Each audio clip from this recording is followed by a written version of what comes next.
As you all know now that metallurgy is a process of extracting metal from its ore, right? This is clear to you, right? And you know that when we are just carrying out the operations involved in the metallurgy, there are 4 different operations which has to be carried out, right? Before doing that operation, what we need to have is we need to crush and grind the ore, right? So first of all, what is done? Crushing and grinding of the ore is done so that it turns into a finer small particles. So this is called as crushing and grinding. Sorry, I missed D. This. So first of all, crushing and grinding of ore is done, right? Then we just start with the first step, that is the first one is the concentration of ore. Right. As you are familiar that what is concentration of ore, as I told you that in a previous lecture when we were discussing the steps, I told you that just frame a movie in your mind or frame a picture in your mind. Suppose you are just taking out something from the earth crust, what you get to see? You get to see, like if you just pick a rock from the earth crust, what you get to see? There are sand particles which are sticking to it, there are the vegetation which is attached to it, there are some ants like things or the living, you can say the small the organisms which are just living on that rock. So we need to just remove all that. That means so that we can just purify the rock, right? So one more thing you have to keep in mind, I'll be calling the impurities, all those undesirable substances, with a special name, that is the Gangu particles, right? So whenever I use the word Gangu particles, it should be clear to you that I am talking about the impurities that are present with the ore or with the metal, right? So Gangu particles are basically the impurities, right? So that means after crushing and grinding, what we'll be doing? We'll be doing concentration of ore.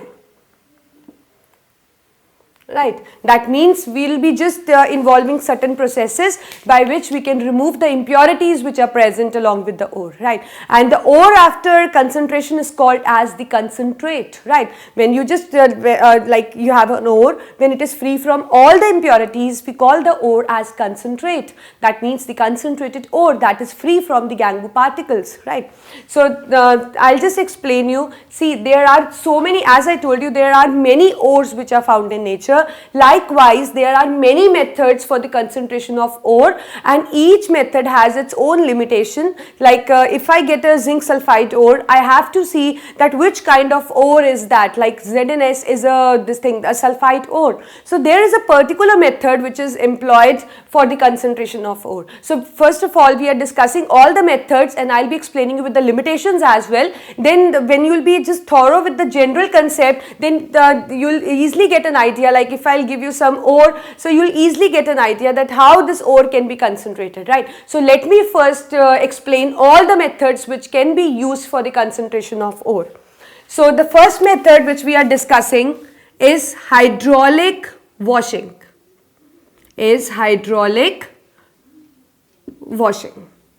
Now, I'll just state an example from the daily life as well, so that you can just have an idea and you can just relate that with this thing. See, suppose you have a cauliflower, right? So when your mother want to just cook that cauliflower, what does she do?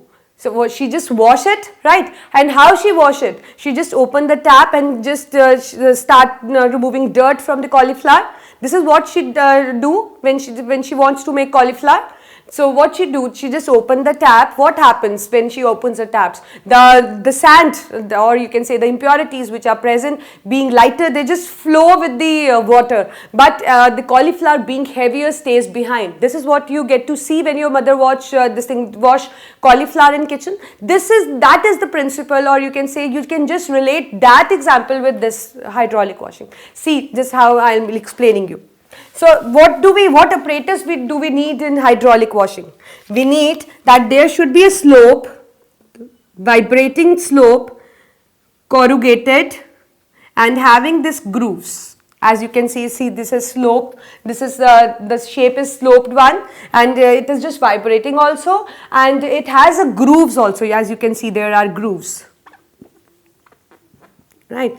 Then what we do, we just pour it with the powdered ore. As we have the crushed and grind ore, I'll just pour the crushed and grind ore on this slope. So that means, suppose I have this is the ore, means the mixture which is obtained after crushing and grinding of ores. That definitely will contain the ore particles. So I'm just indicating the ore particles with the green one. And the black ones indicate the impurities. Black one indicates the impurities. I'll write here. So these are the ore particles, right, and these are the impurities which are present. I'll write the Gangu particles because you need to be familiar with this term, Gangu particles. That means the impurities. So what is the basic principle behind this hydraulic washing? What is done? First of all, the ore is just poured on the side. You can say ore, the crushed and grind ore. That means the ore which contains the ore as well as the impurities. It is poured on this slope, right? And what we get to do, we just pass heavy stream of water through it. We passed, that means, or you can say water is just sprayed with the help of sprayer, but the water has the higher kinetic energy. That means it flows with a great pressure. So what happens when the water flows, these ore particles being lighter in weight, the ore part, sorry, again I'm repeating, we are just pouring water. That means we are passing a high stream of water through it. We are just, that means water is sprayed on it, and the water, when the water passes, it just carries the impurities along. The reason being, impurities are lighter, so they just flow with the water, with the stream of the water. But the ore being heavier, just left behind, settles in this. As you can see, it just settles in the grooves. So that means when we just pass water, the water carries, I'll just write here, water carries impurities along with it. And what is the reason that why it carries impurities? Obviously the reason is that because the impurities are lighter. So therefore they are just carried with the stream of water, but the ore is not carried because the ore being heavier stays behind. So I think you are clear with hydraulic washing. Again I am repeating what we have done. We have just taken a slope with which is a, or you can say, corrugated table having the grooves. We just pour the powder and crushed grind ore on it, and we pass heavy stream of water through it. What happens, that the impurities being lighter just flow with the stream of water because they are lighter in weight. So just you can say move with the stream of water. But the ore being heavier in this thing, more denser, you can say, just stays behind. It doesn't move along with the water. So this is the same principle as I explained you with the washing of the cauliflower. What happens? See, cauliflower is denser, it is heavier, so it stays behind. It doesn't flow with the stream of water, but the impurities being lighter just flow with the stream of water, and you get the clear, or you can say the pure cauliflower. That means which is free from dust and all. But the same is here, that when we pass, the ore is being heavier, just stays behind. Impurities being lighter flow with the stream of water. So that means we, after this Gangu particles, we have a container as well in which we can just the impurities they are separated, and that means the ore particles which are left behind in the slope, and we can just get the concentrated ore which is free from the impurities. So this is hydraulic washing. Now, as you are clear with the hydraulic washing, so for which type of ores you think that it can be used? Do you have any idea that for which kind of ore it can be used? Yes, as you know, the limitation that the principle behind this hydraulic washing is that the impurities being lighter flow with the water, and we are left with the heavier ore. So that means the limitation is this, that we need to have heavy ores. So limitation is that it is used for heavy ores like the iron ones, right? Like we have the magnetite ore. See, magnetite ore is the ore of the carbon. It can be separated by magnetic separation, though it possesses the magnetic properties. So we have one more kind of iron ore, that is hematite. So that is heavier in you can say this weight. So we can just separate it by hydraulic washing. So I think it's clear that what is hydraulic washing and for which the ore we can use it. So we can use it for all ores which are heavy in nature, which are denser. That means whose density density is more as compared to the gangu particles present in it. So this is hydraulic washing. So as I told you, there are many methods. So first method we have already discussed. So second method which can be employed is that we can concentrate ore with the help of froth flotation, a method called froth flotation. Sorry, there is mistake in the spelling. It is Flotation. So the method is froth flotation method, right? So what is there in froth flotation method? Just see an apparatus which is already set up for froth flotation. We have a container, or you can say a tank, right? What do we have in it? This indicates that there is a mixture of pine oil and water. It is already present in the tank. So it is a tank, and we have a mixture of pine oil and water which is present in it. And what else we get to see? There is a compressor which is fitted in it. There is a compressor which is fitted in it. You know what is compressor? Compressor is the one which has the tiny holes. That means when we will pass air through that compressor, the air will come out from those tiny holes with a great pressure. So that means that is called as something a compressed air. That means when the air is forced to come out from the tiny holes, so as compared to the normal pressure, it has more pressure. So that is called as compressed air, right? That means when the air has the pressure more than the standard pressure. So it is called as compressed air. So we have the compressor already fitted. So obviously there will be holes present to just expel the compressed air. So this apparatus is already set, right, for froth flotation. Again I am repeating, it is a tank, mixture of pine oil or water, compressor is fitted in it which has the ability to pass the compressed air, right. So this is what we have. Then how we use this for concentration of ore? We add the powdered ore, that means the crushed and the grind ore. So this I am just indicating the gangu particles, right, and we do have the ores. We have the ore particles along with it. So this is what we get after crushing and grinding. So this indicates the crushed and grinded ore. So when we just add into it, or you can say when we just stir it, so these particles are constantly in motion in the the pine oil and water mixture. Then what happens when we passed compressed air? You can actually relate this. I'll just tell you again an example with which you can relate it. So as you've seen, you must have drank the cold drink, right? Everybody's fond of drinking cold drinks, right? So suppose if you drink a Coke and you drink it with the help of straw, what happens? When you just blow air into it, what you get to see? That the cold drink present in or you can say the cold drinks just starts bubbling. Right. So what happens when you just blow air into it, when you just blow air like, so what you get to see? You get to see that yes, there are bubbles which are made in the cold drink, right? The similar thing is applicable in this side. So just see, when we pass compressed air, so that means air just expels from this compressor, that tiny holes, and what happens? A froth appears.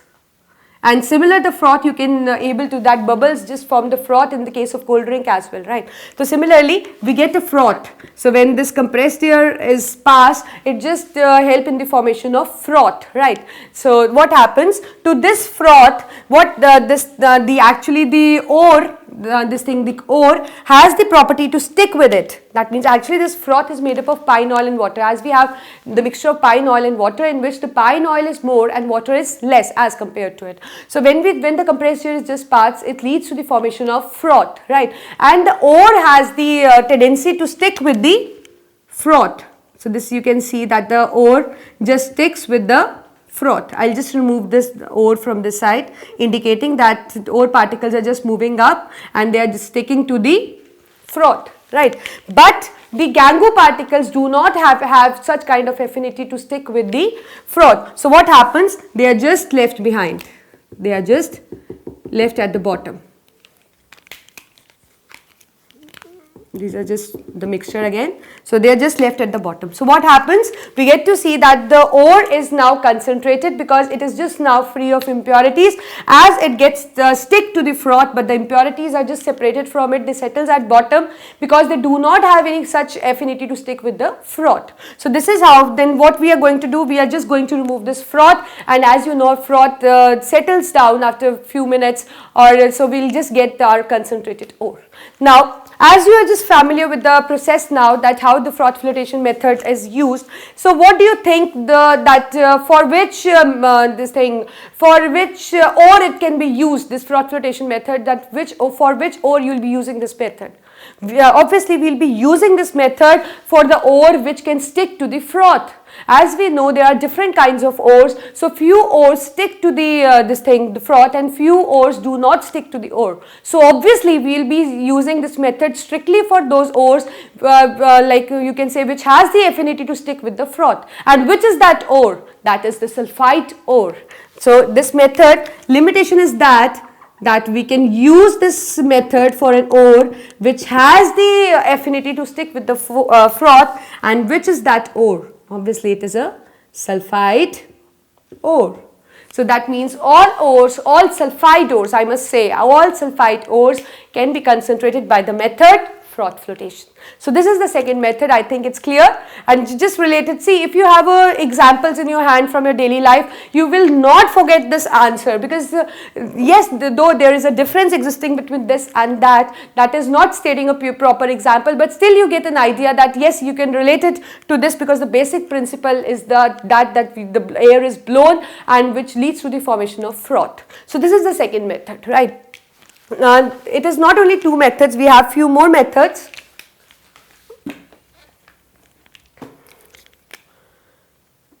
The third method is magnetic separation. Magnetic separation. As the name suggests, magnetic separation, obviously that means in it the magnet is going to play certain kind of role, right? So here we go, that what is magnetic separation and what is the apparatus which is used. So apparatus is which is used is that two rollers, right? So we have two rollers. In the core of one roller there is a magnet, only one side, right? That means either of it you can make that the core of the the roller has a magnet. So only one of them will contain that magnet, right? And there is a leather belt which is just revolving on this, right? We have a hopper. Hopper is just you can say a funnel shaped thing which is used to just pour substances. So what we are doing, so it is an apparatus like this, there is a two rollers, there is a leather belt which is continuously in motion. It is continuously moving. What we are doing, with the help of hopper, we are just pouring the ore. And as you can see, I have just indicated the gangu particles, and these are the ore particles which are present after grinding. So we have the after crushing and grinding, as you all know, we did in this and that one also, that we have a mixture of the gangu particles and ore, and they are just poured with the help of hopper. These are rollers. I'll just label it so that you do not forget. And this is a leather belt. So we just pour it. What happens as the leather belt is moving? So that means this crush and grind ore as well as impurities will also move along with it. So what happens when they move along? Though the ore has, I'll just make it with green. The ore has tendency to get attracted towards magnet. So that means when it will move, it will keep on sticking to the leather belt as long as there is a magnetic effect, as long, or you can say as long as it can just experience the magnetic effect. And it will definitely fall, but when it will fall, when it will not experience any kind of magnetic force. So this is how you can see it will just form. Right, and though we know that it contains the gangu particle as well, so when the leather belt is revolving, the gangu particles are also moving along, but as they do not have any, they do not you can say have affinity or towards magnet, or they don't show any kind of attraction or repulsion towards magnet, so that is why they fall like here and they will form a different heap. So this is what we'll get after that, this thing, the ore particles, because they are just influenced by the magnet, so they will fall and form a heap when they are just, you can say, when they will not experience any further magnetic force. But as the Gangu particles do not experience any kind of attraction or repulsion towards the magnet, so they will fall as long as they will lose the contact with the belt. So what happens? They will form different heaps. So this will indicate a heap of ore and this will indicate a heap of impurities. So this is all we have done. So that means we have just separated impurities from the ore. This is what we wanted. So this is what we have done, that by magnetic separation. See, again I am repeating, there are two rollers. In the core of one roller there is a magnet fitted, and through hopper we are just pouring the crushed and the grind ore, right. It is a mixture which contains the ore as well as the Gangu particles. As you all know, leather belt is moving, so that means the crush and grind ore with impurities is also moving along, right. So what happens? The ore being attracted towards magnet falls later, so that means it falls a different heap, but the impurities do not experience any kind of attraction or repulsion by the magnet, so they fall as they just lose the contact with the leather belt, so they just fall under the influence of the gravity, so they just form the another heap. So that means the ore and impurities, they just get separated, forming the different heaps. This is what we wanted actually in a concentration of ore. Now, for which ore you will be using this method? Any idea? Obviously, it is clear from the name, as you know, that magnetic separation. So that means there should be an ore which experience kind of attraction towards magnet. So that means it is used, the limitation is that it is used for those ores which have magnetic properties, that means which get attracted towards magnet, right. So like there is an example which is striking in my mind. See, iron occur in nature in form of hematite ore and in form of magnetite ore, right.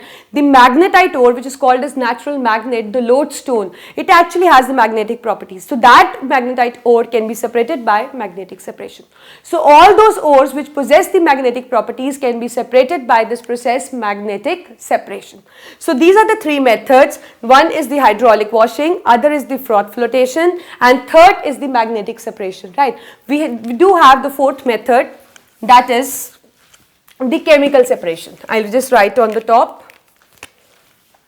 Actually, I don't want to rub these methods, because after completing the different methods which can be used in concentration of ore, you should, by looking at the board, you should have a clear idea that yes, this and this are the methods which can be employed, right. So that is why I am not rubbing any method.